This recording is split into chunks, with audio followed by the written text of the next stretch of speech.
अस्सलामुअलैकुम, आप देख रही हैं बोल न्यूज़। मैं हूं शुमाइल अर्शद और मैं हूं मोनिस रजा। हेडलाइन के बाद अहम खबर से बुलेटिन का आगाज करते हैं।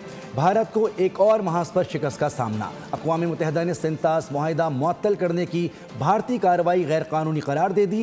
अक़वाम मुत्तहिदा के खुसूसी माहिरीन ने सिंतास मुआहिदे पर भी पाकिस्तान के मौक़िफ़ और बयानिए की भरपूर तस्दीक कर दी।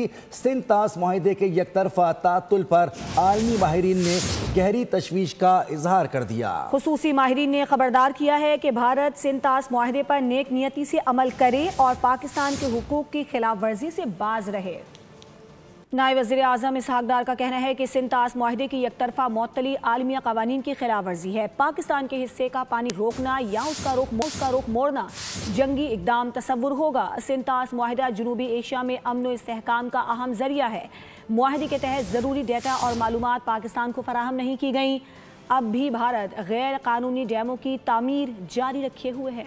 भारत के ओछे हथकंडे, दुश्मन का पाकिस्तान के पानी पर वार। नायब वज़ीर आज़म इसहाक डार का करारा जवाब। ब्रीफिंग में इसहाक डार का कहना था कि भारत की जानिब से तनाज़ात के हल से फरार आलमी कवानीन की नफी है। सिंतास मुआहिदा नाफिजुल अमल और फरीकैन पर इसकी जिम्मेदारी लाजिम है। भारतीय इक़दामात पर पाकिस्तान को सैलाब और खुश्क साली के खतरात से दो चार होना पड़ा। India has released this water without any prior notification or any data or information sharing with Pakistan as required under the treaty. The continuing validity of the Inter-Water Treaty and its binding dispute resolution mechanism. These rulings leave no ambiguity. Indus-Water Treaty is alive and its provisions remain binding on the parties. Indian impunity must not be accepted by the international community to which you all represent. इसहाक डार ने कहा कि भारत ने अप्रैल 2025 में सिंतास मुआहिदा यकतरफा तौर पर मुअत्तल किया। भारत मुआहिदे को मुनज़्ज़म अंदाज में कमजोर करने की कोशिश कर रहा है। पाकिस्तान पहलगाम हमले में मुलव्विस नहीं था। पाकिस्तान ने गैर जानिबदार और शफाफ तहकीकात का मुतालिबा किया, लेकिन भारत ने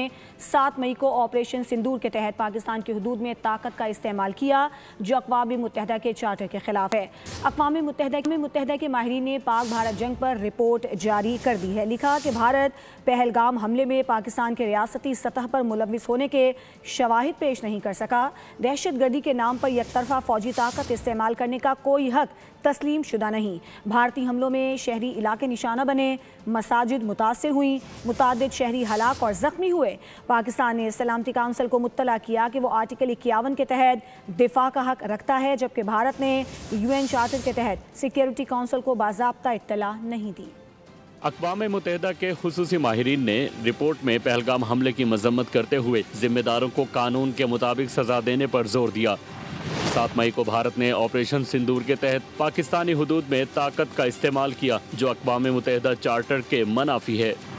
रिपोर्ट के मुताबिक भारतीय हमलों में शहरी इलाके निशाना बने, मसाजिद मुतासिर हुई, जबकि मुतादिद शहरी जाँ बहक और जख्मी हुए। अक़वाम मुत्तहिदा के माहिरीन ने कहा कि भारत ये साबित करने में मुकम्मल तौर पर नाकाम रहा है कि पहलगाम हमले में पाकिस्तान की रियासती सतह पर कोई शमूलियत थी।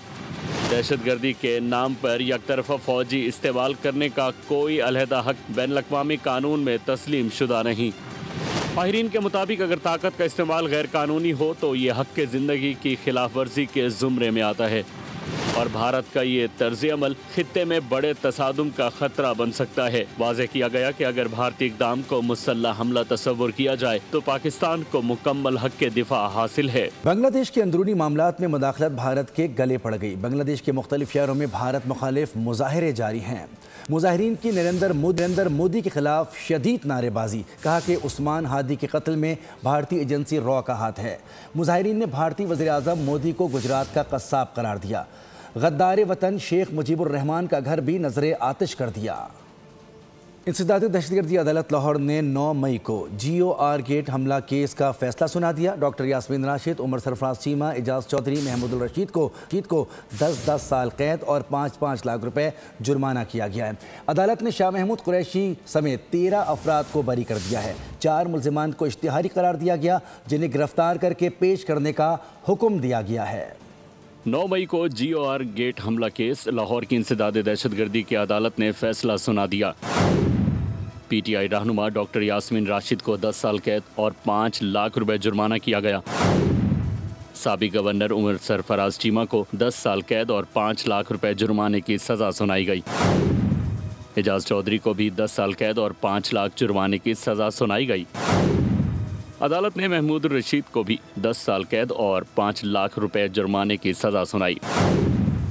कासिम, शहबाज, मुश्ताक और अब्दुल्ला को भी कैद और जुर्माने की सजाएं सुनाई गईं। अदालत ने साबिक वजीर खारजा शाह महमूद कुरैशी को मुकदमे से बरी कर दिया। शाह महमूद कुरैशी के साथ मजीद 12 मुल्जिमान को भी बरी किया गया। फारूक अंजुम, हबीब अहमद, अरसलान और अकबर खान को इश्तिहारी करार दिया गया। मुकदमे में प्रोसिक्यूशन के कुल 56 गवाहों ने बयानात कलमबंद कराए। 25 मुल्जिमान मुकदमे में नामजद हैं, जिन पर इल्ज़ाम था कि उन्होंने क्लब चौक GOR गेट के सिक्योरिटी कैमरे तोड़े, पुलिस की वायरलेस और GOR गेट के शीशे भी तोड़े, सरकारी इमलाक को नुकसान पहुंचाया और पुलिस एहलकारों पर हमला किया। 9 मई को करने और करवाने वालों को कानून और आइन के मुताबिक सजा नहीं दी गई तो इस मुल्क में किसी की जान और माल और आबरू महफूज नहीं रहेगी। DG ISPR ने 7 मई 2024 को सानह 9 मई में मुलव्विस अफराद पर तबसरा किया था। उन्होंने क्या कहा था, आइए आपको दिखाते हैं। किसी भी मुल्क में उसकी फौज पे हमला कराए, उसके शहीदों की अलामात की तस्दीक की जाए, उसके बानी के घर को जलाया जाए, वहाँ पे आवाम और फौज के दरमियान नफरत पैदा की, और फिर जो लोग ये करवा रहे हैं, जो कर रहे हैं, उनको कैफरे करदार पे ना पहुँचाया जाए, तो किसी भी मुल्क में ऐसा हो तो वहाँ के निज़ाम इंसाफ पे सवाल खड़ा है। अगर पाकिस्तान के निज़ाम इंसाफ पे यकीन कायम रखना है और जज़ा और सज़ा का निज़ाम जिस पे अल्लाह ताला की ये कायनात और ये कुदरत और ये निज़ाम चलता है, अगर उस पर यकीन रखना है तो 9 मई के जो मुल्ज़िमान हैं उसको करने वाले और उसको करवाने वाले आइन और कानून के मुताबिक उन्हें सज़ा देनी पड़ेगी। 9 मई सिर्फ अफवाज पाकिस्तान का मुकदमा नहीं है, ये पूरे पाकिस्तान के अवाम का मुकदमा है। अहम खबर यहाँ पर शामिल करेंगे। अफगान सरजमीन का पाकिस्तान में दहशतगर्दी के लिए इस्तेमाल, तालिबान रजीम के डिप्टी हेड ऑफ मिशन की दफ्तर खारजा तलबी। पाकिस्तान का दहशतगर्द हमले पर शदीद रद्द अमल। पाकिस्तान का तालिबान हुकाम को डिमार्श, दहशतगर्द गुल बहादुर ग्रुप की कार्रवाई की शदीद मजम्मत। खारजी ग्रुप ने शिमाली वजीरिस्तान में मिलिट्री कैंप पर हमला किया, जिसमें 4 पाकिस्तानी शहीद हुए थे। अफगान सरजमीन का पाकिस्तान में दहशतगर्दी के लिए इस्तेमाल, तालिबान रजीम के डिप्टी हेड ऑफ मिशन की दफ्तर खारजा तलबी। तर्जुमान दफ्तर खारजा ने यह बताया है कि हमले में 4 पाकिस्तानी शहीद हुए। पाकिस्तान ने दहशतगर्द हमले पर शदीद रद्द-ए-अमल दिया।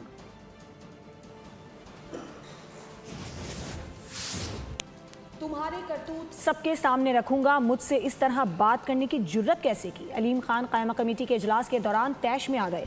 पलवशा खान पर खूब गर्जे बरसे। जवाब में पलवशा खान ने कहा कि अलीम खान सवाल पर गुस्सा इसलिए कर रहे हैं क्योंकि वो कसूरवार हैं। इजलास के दौरान दोनों तरफ से शटअप कॉल भी दी गई। कायमा कमेटी बराए मवासलात का इजलास, अलीम खान और पलवशा खान की आपस में तकरार, खूब गर्मा गर्मी और चीखों पुकार। पलवशा खान ने निजी हाउसिंग सोसाइटी का जिक्र छेड़ा, जिस पर अलीम खान तैश में आ गए, खुद पर लगे इल्जामात मुस्तरद किए। पलवशा खान को मुखातिब करके कहा कि तुम्हारी करतूत सबके सामने रखूं। पलवशा खान ने भी तुर्की ब तुर्की जवाब दिया। बोली, आप कसूरवार हैं इसलिए तैश में आए। सवाल करना इल्जाम लगाना नहीं होता। आप इस सवाल को इतना जाती नौयत का क्यों समझ रहे हैं? इस दौरान दोनों अतराफ से जाती हमले भी हुए। शटअप और यू शटअप की कॉल भी दी गई। सर, हमें तो जैसे ट्रीट करेंगे हम वैसे ट्रीट करेंगे। हमने तो जवाब दे दिया ना, जब इनकी जात के ऊपर बात आएगी तो जवाब नहीं निकलेगा। और हम उस लेवल पर गिरना नहीं चाहते जिस लेवल पर ये गिरते हैं।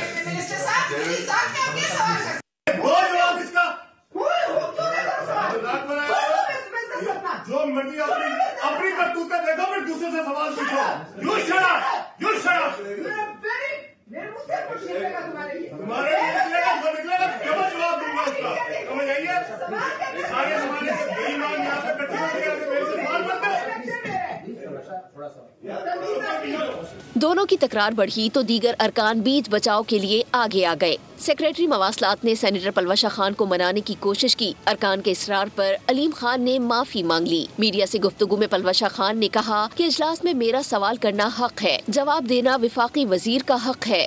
कैबिनेट मिनिस्टर बिजनेस कर रहे हैं और उनके कहीं मफादात का टकराव हो जाए तो सवाल करना मेरा हक है, जवाब देना उनका हक है। लेकिन आप सब ने देखा कि वो सवाल पे कितना भड़क उठे। मैंने मिनिस्ट्री से NHA रिलेटेड सवाल किए, उस पर उनका भड़क जाना और धमकियां देना। और ये मैं प्राइम मिनिस्टर से भी कहूँगी कि इस किस्म के मिनिस्टर्स को फिलफौर छांटी की जाए, क्योंकि ये मिनिस्टर्स जो हैं ये उनकी बदनामी का बायस है। कराची में भत्ताखोरी की वारदातों में इजाफा। रवां साल भत्ताखोरी की 89 वारदातें रिपोर्ट हुई। शहर में भत्ताखोरी के 3 बड़े नेटवर्क काम कर रहे हैं। इस हवाले से मजीद तफसीलात जानते हैं बोल न्यूज़ के नुमाइंदे खुर्रम गुलजार से। जी खुर्रम गुलजार, अपडेट कीजिए। शहर में भत्ताखोरी की वारदातों में इजाफा होता जा रहा है। भत्ताखोरी की वारदातें उरूज पर पहुंच चुकी हैं। बात करें रवा साल में तो 89 वारदातें रिपोर्ट हो चुकी हैं अब तक, जो कि भत्ताखोरी की हैं। भत्ताखोरी के निशाने पे इस वक्त हम देख रहे हैं कि बिल्डर्स हैं, शॉपिंग मॉल्स हैं और साथ ही कार शोरूम मालिकान और ताजिर बरादरी है।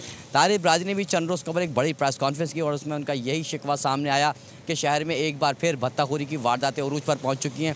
इस वक्त लियारी गैंगवॉर के साबिक कमांडर वसीउल्लाह लाखो, जो कि गैर मुल्क से भत्ते का नेटवर्क चला रहे हैं, और उनका साथ कराची में जमील जांगा और समत काठियावाड़ी ग्रुप दे रहे हैं। जो पुलिस हुक्काम का बताना है कि ये वो लोग हैं जो कराची में भत्ताखोरी के लिए लड़के जो है वो वसीउल्लाह लाखो को फराहम करते हैं और फिर एक गैर मुल्की नंबर से कॉल की जाती है और भत्ता तलब किया जाता है। ना देने पर दहशत गर्दी की वारदात की जाती है, फायरिंग के वाक़या रिपोर्ट होता है और किसी न किसी शहरी को ज़ख्मी करके फौरी तौर पर भत्ता तलब किया जाता है। बहुत शुक्रिया खुर्रम गुलजार, अपडेट कर रहे थे। बुलेटिन से फिलहाल इतना ही। मज़ीद खबरों के लिए देखते रहिए बोल। सब्सक्राइब करें और बेल दबाएं ताकि कोई खबर रह न जाए।